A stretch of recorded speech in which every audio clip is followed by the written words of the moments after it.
yang ngechat panjang lebar, tapi ternyata aku langsung jualan nih, apalagi sebagai sales baru itu ya, otomatis pasti yang di pikiran tuh ya jualan, jualan, jualan. Oke Kak Farel, pernah nggak pernah memiliki kendala dalam memahami kebutuhan dan keinginan customer? Nggak pernah sih. Pernah, ya itu pernah banget itu sih. Kasih contoh dong Kak. Ya, jadi pertama-tama tuh ya, apalagi sebagai sales baru nih, buat sales-sales baru pasti kalian punya pengalaman yang sama nih. Ya, nggak semuanya sih, tapi kebanyakan sih punya pengalaman yang sama. Apalagi sebagai sales baru nih ya, waktu itu ada customer nih yang ngechat panjang lebar, tapi ternyata aku langsung jualan nih, apalagi sebagai sales baru itu ya, otomatis pasti yang di pikiran tuh ya jualan, jualan, jualan. Next, pernah nggak pernah mencoba strategi penjualan yang nggak berhasil sama sekali? Belum pernah sih. Nggak pernah, Nggak alhamdulillah. pernah. Wis, keren nih Kak Farel nih. Alhamdulillah. Ya meskipun 1-2 kali tuh pasti berhasil sih, pasti closing gitu sih. Oke, mantap. Pernah nggak pernah merasa kurang percaya diri saat melakukan penjualan? Pernah banget. Pernah itu, tentunya udah pasti itu. Wah, kasih contoh nih Kak. Pada saat awal-awal mulai bisnis ya, pada saat awal-awal mulai bisnis, nggak tahu ilmunya, minder segala macam, ya akhirnya nggak percaya diri deh. Itu pas awal-awal sih. Sebenarnya sampai sekarang juga masih latihan sih. Masih masih latihan percaya diri gitu sih. Cara ngatasin kurang percaya dirinya tuh gimana sih Kak? Cara ngatasin kurang percaya dirinya kan kebetulan saya mendalami NLP juga, saya praktisi NLP juga, jadi ya seiring berjalannya waktu saya berjualan terus-terus, ya lama-lama nggak jadi nggak minder lagi. Jadi nggak percaya diri. Oke. Next, pernah nggak pernah punya saingan atau kompetitor yang kuat banget? Nggak pernah. Sampai saat ini sih belum nemu ya. Oke. Pernah ya, itu pernah. Itu kalau kayak gitu, kita harus gimana sih Kak?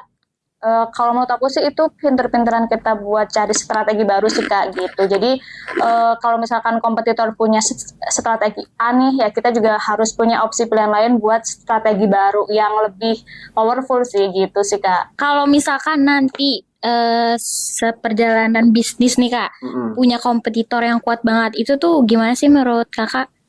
Apa yang harus dipersiapkan dari kitanya gitu?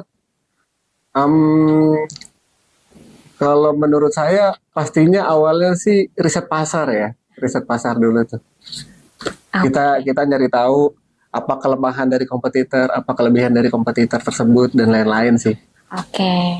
Pernah nggak pernah kesulitan jalin hubungan dengan customer karena customernya jutek atau judes? Pernah banget. Itu udah pasti, sebagai penjual pasti pernah ngalamin hal kayak gini nih ya.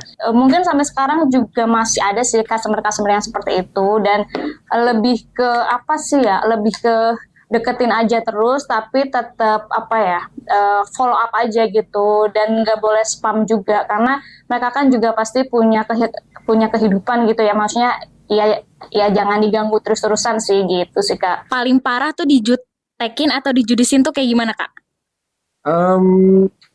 Pernah waktu itu saya ngejual langsung direct selling, itu dia cuma jawab enggak, udah gitu doang, nggak minat, udah. Itu benar-benar jutek sih menurut saya, itu paling jutek banget itu. Oke. Pernah nggak pernah kehilangan customer potensial? Pernah. Iya pernah. Terus gimana tuh Kak? Dibiarin hilang aja atau kita deketin lagi? Awalnya pasti nyesel ya, itu juga karena kesalahan saya sendiri kan, keteledoran saya sendiri. Dan waktu itu sih saya ya udah biarin aja, jadiin pelajaran, ntar next stepnya kita jadi lebih baik lagi lah, insya Allah.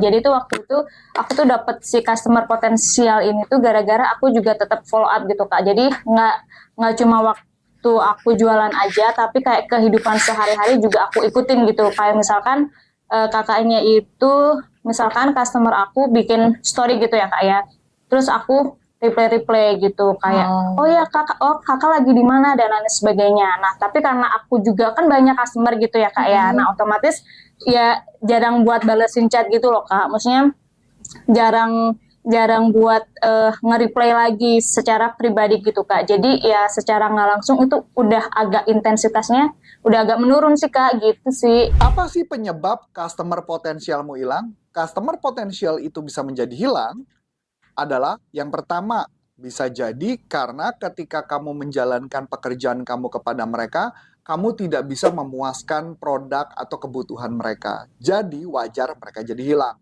Atau yang kedua, bisa jadi adalah mereka puas sama Anda, tetapi kontak personnya atau kalau mama ini corporate artinya PIC-nya berubah. Karena PIC-nya berubah, maka otomatis bisa saja mereka hilang.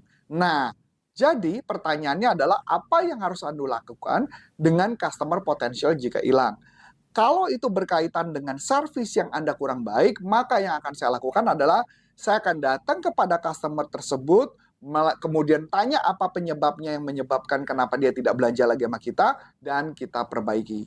Tapi kalau itu berkaitan dengan ganti PIC, biasanya saya akan datangin ke mereka, dekati mereka, ajak ngobrol lagi mereka, kemudian setelah itu mungkin kita bisa memberikan penawaran yang model baru sehingga mereka bisa tertarik dengan yang Anda bisa tawarkan.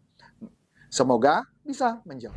Next, pernah nggak pernah karena lagi stres penjualan jadi menurun? Pernah, itu udah pasti. Pernah. Sebagai penjual pasti naik turun ya. Nah, oke. Stres tuh ternyata mempengaruhi juga ya, Kak? Mempengaruhi, stres sangat mempengaruhi kepada kita sebagai business owner juga, yang menyusun strategi, itu juga mempengaruhi banget lah. Biasanya stresnya itu karena misalkan aku ada public seminar gitu ya Kak ya. Nah itu lagi jalan banyak tuh. Belum lagi ada preview gitu, ada seminar, ada public training, belum lagi pekerjaan yang lainnya.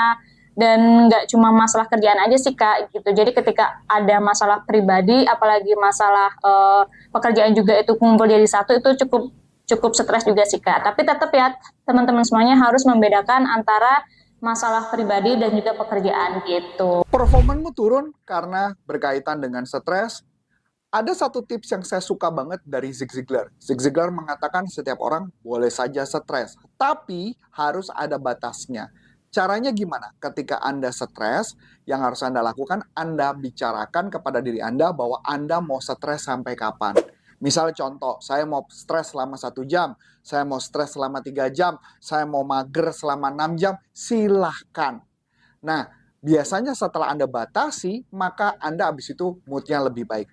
Hanya saya pesan, selama masa moodnya lagi jelek, yang harus Anda lakukan kegiatan-kegiatan yang Anda suka. Misalkan saya ambil contoh, saya suka sekali membuat menyeduh kopi. Nah itu yang saya lakukan, saya menyeduh kopi dan sebagainya, atau saya pergi nonton film, atau saya melakukan hal-hal apapun, tapi usahakan jangan melakukan segala sesuatu di tempat tidur, karena kalau Anda melakukan segala sesuatu di tempat tidur, biasanya berkelanjutan sampai besoknya. So which is ini nggak menarik buat kita dan bisnis kita.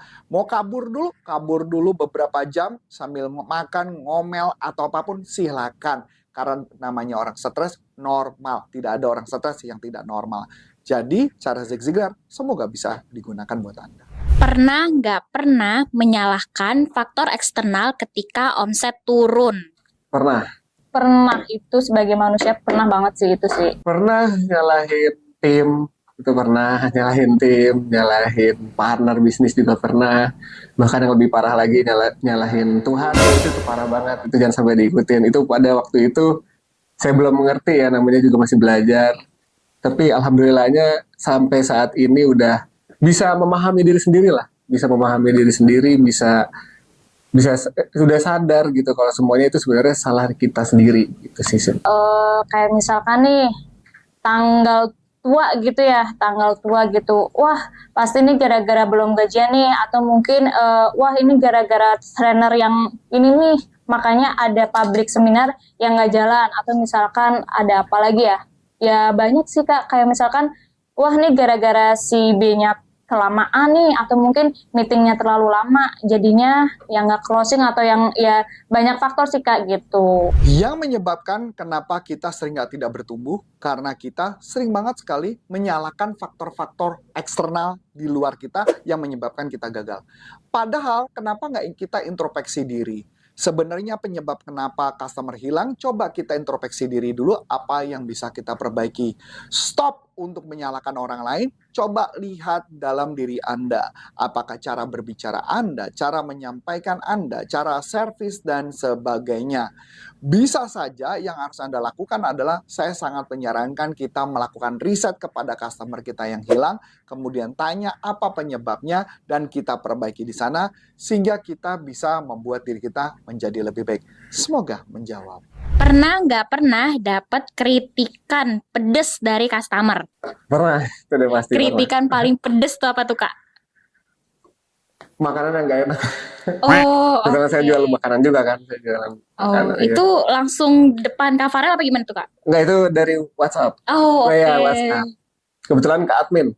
Oh, Iya, oke, oke, oke, oke. kebetulan ke admin. Sampai lah ya. Iya.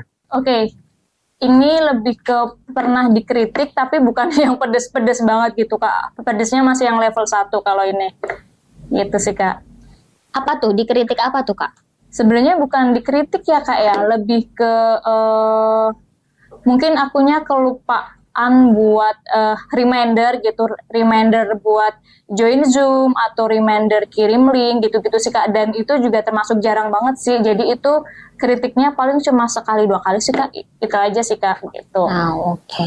Terakhir nih, Kak. Pernah nggak pernah kesulitan dalam menjual produk atau layanan karena harganya tinggi banget? Pernah, ya itu pernah banget tuh. Nggak pernah, alhamdulillah. Oh. Itu waktu itu aku pernah jual si produk training public itu dan itu harganya cukup mahal juga. Dan menurut aku itu cukup challenging juga sih buat apa namanya ya, buat jualannya gitu. Karena kan ya harus sesuai target market juga sih, itu sih Kak. Oke, sekian game pernah nggak pernah ya. Nah, buat teman-teman semuanya yang mau ikutan game ini, Silakan chat. ke nomor admin yang ada di description box di bawah ini. Bye-bye!